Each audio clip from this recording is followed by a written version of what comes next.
Di sini tipu daya manusia yang selalu membangga-banggakan nasab, kemudian mendoktrin umat supaya nyembah-nyembah kepada mereka. Ini sudah di warning keras oleh Imam Ghazali. Kagtiraril alawiyati binasabihim. Nah, ini diperjelas seperti halnya tipu daya Bani Alawi dengan nasabnya mereka. Bahkan mereka itu mengira diri mereka yang Bani Alawi ini lebih mulia di hadapan Allah dibandingkan mbah-mbahnya mereka. Barang siapa yang senang menisbatkan nasabnya kepada bukan selain bapaknya. Contoh, Pak Mujib ini bukan bapak saya, tapi saya dibinkan bin Abdul Mujib. Padahal saya tahu Pak Mujib bukan bapak saya. Maka kata Rasulullah, fal jannatu alaihi haram. Surga itu haram. Bahkan di riwayat lain, wa alaihi la'natullah.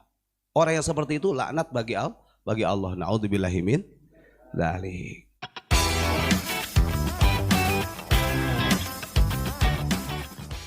Assalamualaikum warahmatullahi wabarakatuh.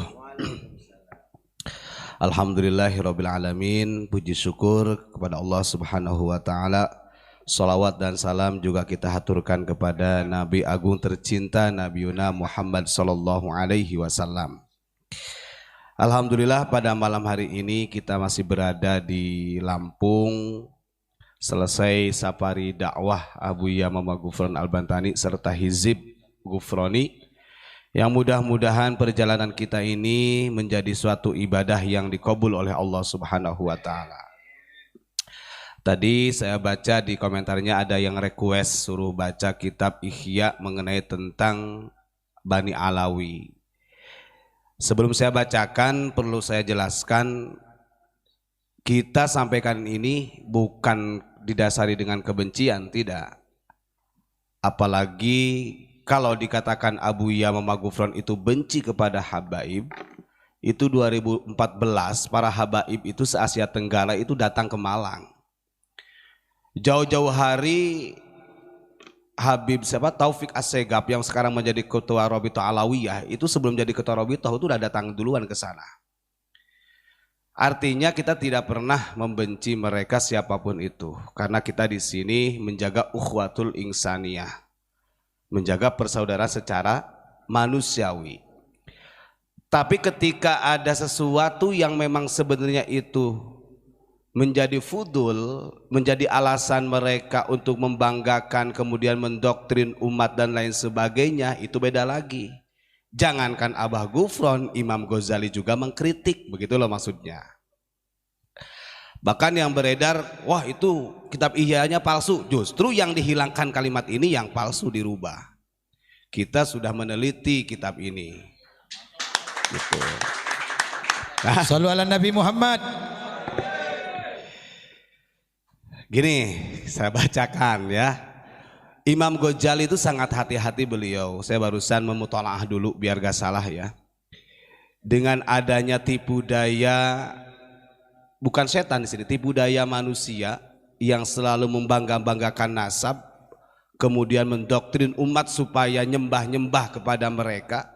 Ini sudah di warning keras oleh Imam Ghazali. Makanya beliau diawali begini, fanarjuhu biwasilatil iman. Walaupun kita banyak dosa, pendosa pelaku maksiat, mudah-mudahan kita berharap ampunan kepada Allah dengan wasilahnya keimanan. Minimal masih ada keimanan dalam diri kita. Artinya masih diistighfarkan oleh Imam Ghazali melihat keadaan Bani Alawi pada waktu itu. Jadi bukan zaman sekarang saja gitu ya. Kalau kita lihat dari tesisnya Kiai Imad itu betul. Banyak sebenarnya yang mengkritik dari Bani Alawi. Bukan masalah kebencian terhadap ukhuwah insaniyahnya, tapi banyak yang dijadikan fudul. Artinya berlebihan. Artinya dibuat sandaran mustanadun lah. Jadi sandaran untuk supaya masyarakat itu tunduk. Kan tidak sedikit orang yang mengatakan di dalam diri saya ini mengalir darahnya Rasulullah.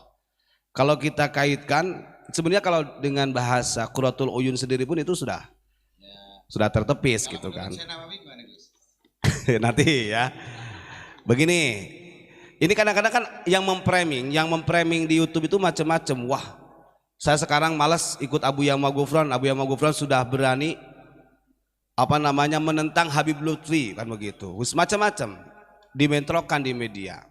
Makanya kalau Abuya memberikan komando kepada para santri jamaah bisa dilawan karena mereka tidak paham yang aslinya seperti apa. Kalau memang berani bertabayun, monggo. Pondok Unik ini welcome. Gus kalem Gus. Memang Abuya tidak melawan, jangan melawan. Ya. Pemaaf. Hizib Ufronya pemaaf. Tapi anjingnya NKRI yang melacak. Nah. Masuk ala Muhammad. Sallallahu alaihi.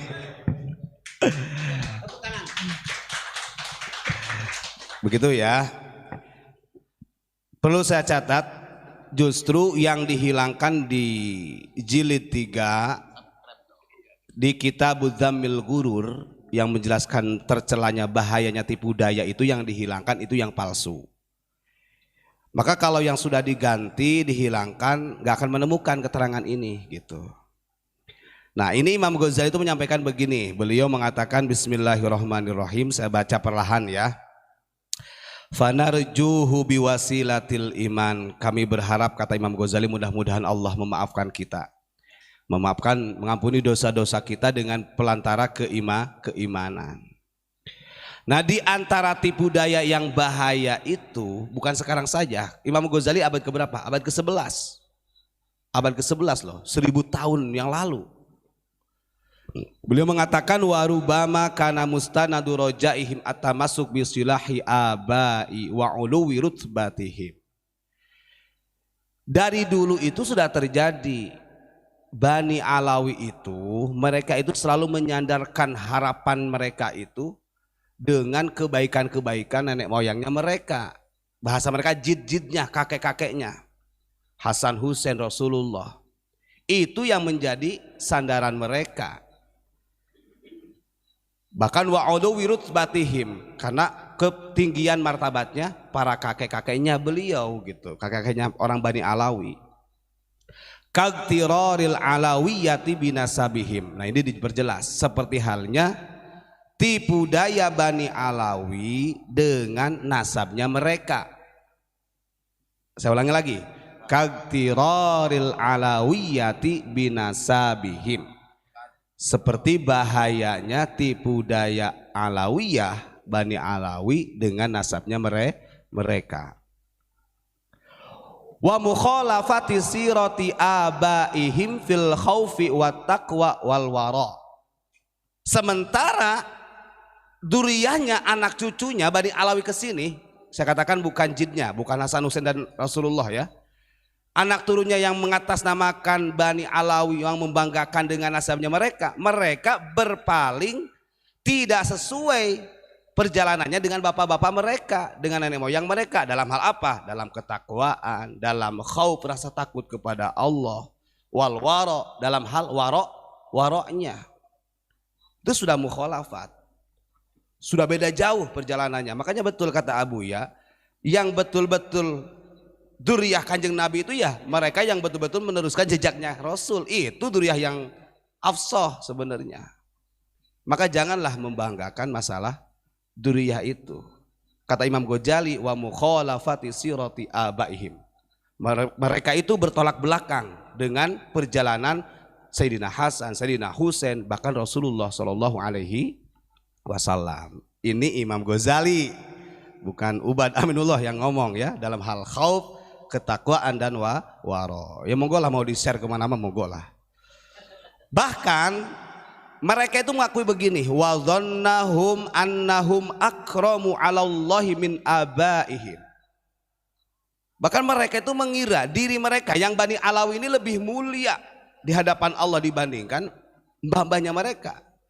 Makanya kadang-kadang mereka mengarang cerita dan sebagainya, mengalahkan Hasan Husain, mengalahkan baginda Rasul. Kanjeng Nabi Muhammad Isra Mi'raj yang masyhurnya 1 kali, ada dari Bani Alawi sampai 70 kali. Berulang-ulang. Iqtiraril alawiyah kata Imam Ghazali. Ya, masih nunggu ya? Santai. Ini bukan fotokopi.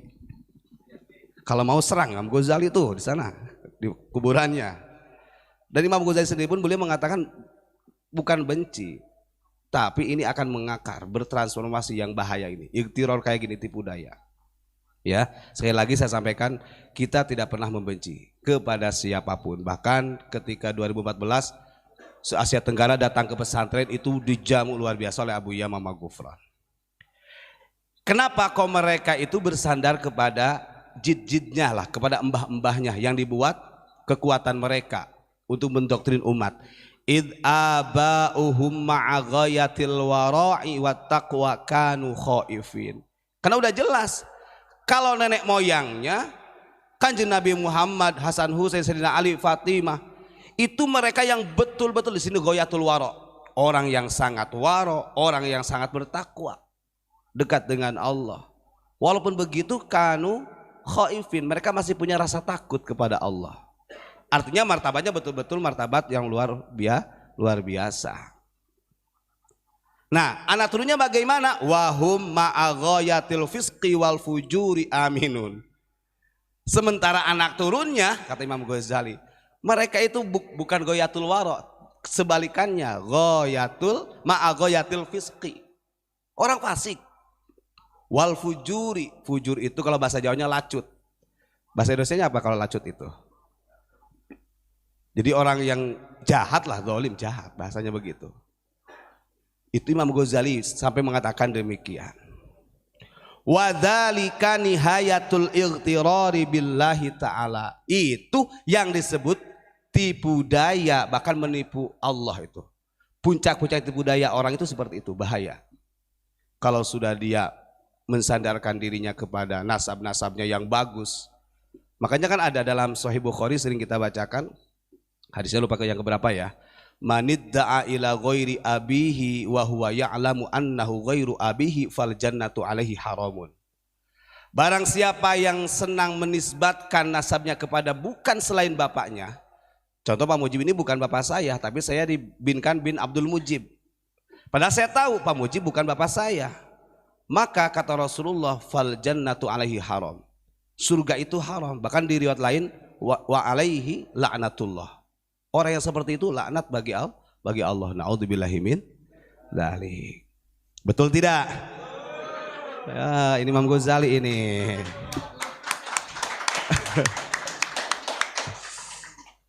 Ya, monggo Pak, Mujib santai. Mohon maaf Gus, salah Fulge. Iya. Ini anjingnya NKRI tanya ini. Iya, monggo. Iya. Terus Al-Alawiyah yang sangat dikecam oleh Imam Ghazali. Betul.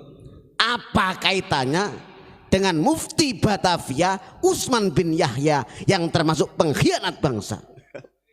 Terima kasih. Pertanyaannya luar biasa ini.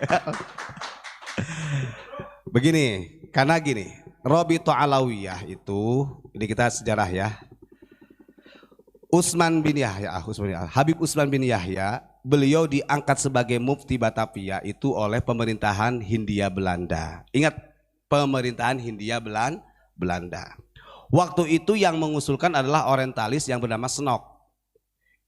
Nah di situ karena mereka punya strategi, punya misi-misi Pak. Makanya sampai berdirinya Rabithah Alawiyah ini sudah didesain sedemikian rupa dari mulai pemerintahan Hindia Belanda.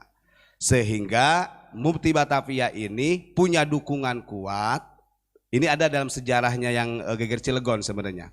Kalau orang mau buka sejarah Banten ya.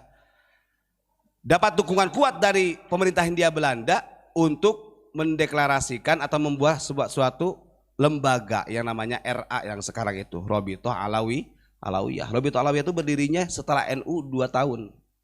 Kalau NU 1926, kemudian kalau Rabithah Alawiyah itu 1928. Nah itu Pak. Jadi sebenarnya Mufti Batavia ini memang ya kalau beliau katakan antek ya betul. Itu antek karena didesainnya diusung oleh pemerintah Hindia Belanda. Yang mengusulkan Snok. Snok ini yang paling banyak artinya yang berpotensi merubah sejarah di kita di Indonesia. Sampai cerita Sunda nih Pak. Sunda itu bukan suku. Nah di zaman orientalis itu dijadikan suku. Padahal Sunda itu peradaban. Kalau kita lihat dalam tatanan Sunda, Sunda itu peradaban. Makanya sampai ada provinsi, kabupaten. Ini perbuatan siapa nih yang sampai di kotak-kotak itu?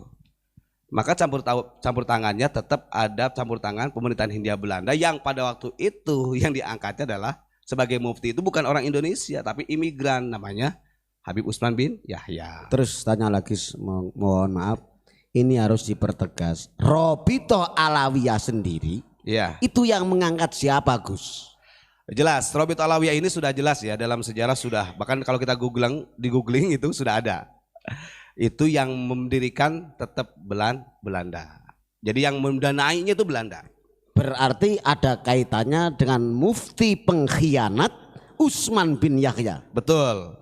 Karena beliau terang-terangan ketika terjadi geger Cilegon, waktu itu dari murid-muridnya Syekh Nawawi, murid Syekh Abdul Karim memerintahkan untuk jihad, Pak. Geger Cilegon itu justru Mufti Batavia pada waktu itu membuat kitab namanya Manhajul Istiqomah.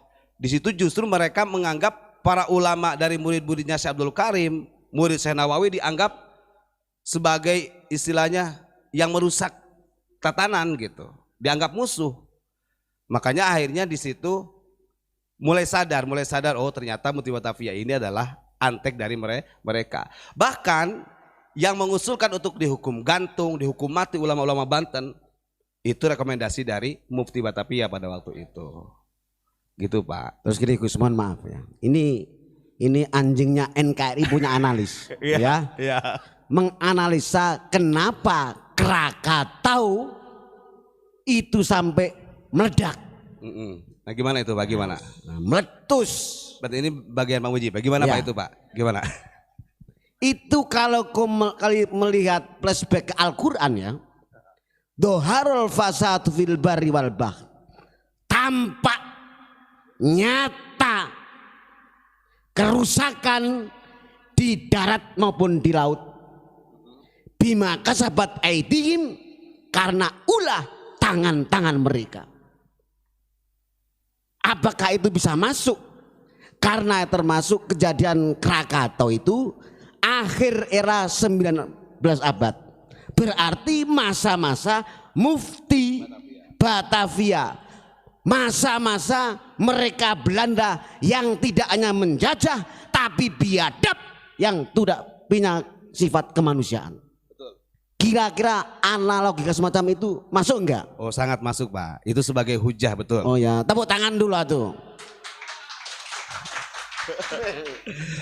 Luar biasa Bang Mujib semangatnya ya. Bahkan ini saya lanjutin dulu ya. Ini kan barusan sedikit terpotong. Doktrin yang sampai sekarang kita kan sering mendengar ya. Ada bahasa pokoknya kamu mau sholat gak sholat asalkan takdim sama duriyah kamu dijamin surga, kan banyak. Jadi itu banyak beredar di media seperti itu. Di sini ada faqiyasus syaitani lil alawiyah anna man ahabba insanan ahabba auladah.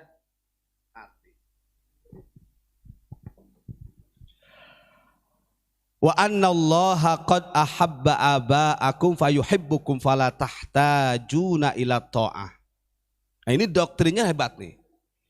Mereka sering mengatakan kalau cinta kepada Kanjeng Nabi, cinta kepada Hasan Hussein, maka harus mencintai keturunannya, anak-anaknya. Karena Allah Subhanahu wa taala itu setelah mencintai mereka gitu kan. Nah, kalau kita mencintai mereka sebagai duriyah Bani Alawi, kata mereka, Allah akan mencintaimu bahkan fala tahtajuna ila ta'ah. Gak perlu kalian taat itu. Artinya kecintaan kepada mereka lebih utama dibandingkan ketaatannya. Nah, ini kan doktrin yang sangat luar biasa. Padahal wayansa al-maghruru anna Nuhan alaihi salam arada ayastahiba waladah ma'ahu fis safinah. Banyak orang yang lupa sejarah tentang Nabi Nuh. Nabi Nuh itu kan punya anak yang namanya Kan'an. Namanya orang tua pasti ingin Kan'an ini selamat dari api neraka. Bahkan mengajak berulang-ulang kepada Kan'an untuk ikut perahu atau bahteranya Nabi Nuh. Tapi apa yang terjadi? Fakana minal mughriqin. Justru Kan'an malah tenggelam. Artinya kesimpulan dari keterangan Imam Ghazali, sekalipun itu kalau toh benar mereka duriyah Rasul, andai kata betul ya, maka tidak menjamin keselamatan mereka di surganya Allah. Kita pernah dulu tahun 2019 kalau nggak salah itu di Malang mengadakan seminar. Waktu itu yang dibahas tentang masalah ahlul bait. Ini berkaitan dengan ahlul bait. Kita sering dengar mungkin ada yang mengatakan semua dzurriyyah Kanjeng Nabi itu dijamin surganya. Ada mubalik atau oknum yang mengatakan begitu. Seakan-akan dzurriyyah Nabi ahlul bait itu semuanya dijamin surga. Karena referensinya ayat itu, wa yutahhirukum ahlal baiti tathira. Sebenarnya kalau kita lihat dalam beberapa tafsir, termasuk dalam tafsirul bayan, itu hanya ada 5 orang. Wakilah sitah, ada yang mengatakan 6. Yang dikategorikan ahlul bait itu ya Kanjeng Nabi, Ali, Fatimah, Hasan, Husain waktu masih kecil. Ini yang riwayat 1. Riwayat keduanya 6 orang sama khodimnya atau pelayannya. Namanya itu lupa lagi namanya. Tasariyah atau siapalah. Ceritanya begini, Kanjeng Nabi itu kan perilaku Kanjeng Nabi kepada Hasan Husain, ini kita cerita sejarah. Karena Kanjeng Nabi seorang Rasul, artinya selalu diberi ikhbar oleh Allah. Tahu nanti anak cucunya nanti matinya seperti apa. Bahkan beliau itu dalam riwayat hadis, kalau ketemu sama Hasan yang masih kecil umur setahun begitu, itu Kanjeng Nabi kalau ketemu pasti Hasan dicium bibirnya oleh Kanjeng Nabi. Kalau Sayyidina Husain adiknya yang dicium lehernya. Nah, kenapa Kanjeng Nabi melakukan hal itu? Karena Kanjeng Nabi tahu kelak Hasan ini akan terbunuh dengan racun. Sementara Husain nanti akan terbunuh dipenggal. Kanjeng Nabi itu melihat maha tahu, artinya diberitahu oleh Allah Subhanahu wa taala. Terus setelah itu Kanjeng Nabi memanggil Fatimah sama Ali, dan itu fi hujrah, di kamarnya. Sayyidina Ali, Fatimah dipanggil di kamarnya. Kemudian Hasan Husain masuk ke kamar baginda Rasul yang masih kecil, didudukan di pangkuannya. Hasan di sebelah kanan, Husain di sebelah kiri. Beliau berdoa kepada Allah Kanjeng Nabi. Bahasanya beginilah, apapun yang terjadi itu adalah qudrat iradat engkau. Tapi jaminannya apa untuk ahlul baitku? Untuk keluargaku yang di rumah ini, gitu kata. Maka turun tuh ayat yang innama yuridullahu liyudhiba ankum rijsa ahlal baiti tathira. Yang dibacakan tahlil itu pintar Pak Samsuri. Maka turun ayat itu sebagai nas bahwa ahlul bait yang pada waktu itu didoakan oleh Kanjeng Nabi itu yang dijamin surganya. Berarti siapa? Kanjeng Nabi, Hasan, Husain, Fatimah, Ali. Lalu si pembantu itu bertanya, ya Rasul, lalu aku bagaimana? Apakah saya termasuk min ahli? Qala, Kanjeng Nabi menjawab, anta min ahli. Naam, engkau adalah keluargaku. Makanya di riwayat lain ada 6 orang yang dikategorikan ahlul bait yang memang dijamin surganya oleh Allah. Terlepas itu ya tidak termasuk. Makanya waktu itu dalam hadisnya itu cara menandainya sebagai ahlul bait Kanjeng Nabi itu dengan pakaiannya, jubahnya. Hasan Husain yang duduk di pangkuannya, Sayyidina Ali dan Fatimah itu ditutupi dengan jubahnya Kanjeng Nabi sebagai bukti ahlul baitnya di situ. Makanya ini kadang-kadang orang gagal paham. Semua dzurriyyah Nabi dikatakan ahlul bait. Bahkan kalau kita lihat dalam Maulid Tiba, Pak ya, Pak Mujib sering menyampaikan, ahlul bait itu memang mereka itu hum amanun arti. Selalu kalau benar dia ngaku ahlul bait harusnya memberi keamanan di muka bumi, bukan ngariweh-riweh lah bahasa Sundanya begitu. Gitulah Pak Mujib ya. Monggo jenengan lanjutin dulu. Ini saya kira cukup pembahasan dari